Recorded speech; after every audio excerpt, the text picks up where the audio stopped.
Hey, it's me, Nurse Alo. Eto na po ang battle ng buhay ko. Subaybayan nyo.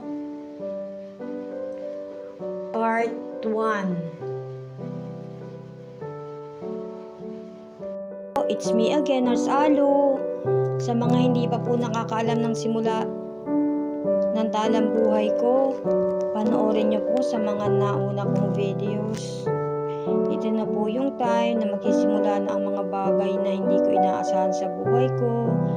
Ang inaasahan ko lang ay aalisin ang bukol ko sa ulo.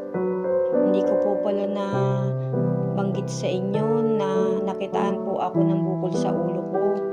Meningioma kung tawagin. Binaintiuma naman po ito.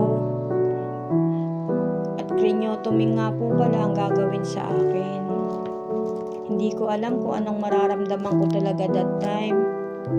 Kinakabahan ako at natatakot. Iniisip ko din kasi ang sinabi ng surgeon ko sa akin na pwedeng maapektuhan ang kaliwang bahagi ng katawan ko.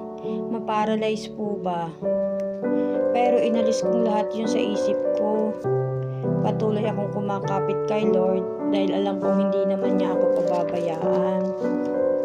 Nagpapasalamat ako dahil andyan ang pamilya ko, katrabaho ko at mga kaibigan ko. Simula pa lang ng admission, andyan na sila. Natapos nga po pala ng matagumpay ang operasyon ko. Habang dumadaan mga araw, nararamdaman ko na ang sinabi ng surgeon ko sa akin, napaparalisado ng kaliwang bahagi ng katawan ko. Ang hirap ng naging sitwasyon ko, pero do'y ko nagawang umiyak. Pero andun yung parang nade-depress ako. Yun ang nararamdaman ko. Pagkatapos nga pala ng halos mahigit isang buwan na inilagay ko sa hospital, nakalabas din ako. Hindi pa ako natatagalan sa bahay, pinasok na uli ako sa hospital. At dito ko naranasan yung masasabi kong sobrang hirap ng dinanas ko.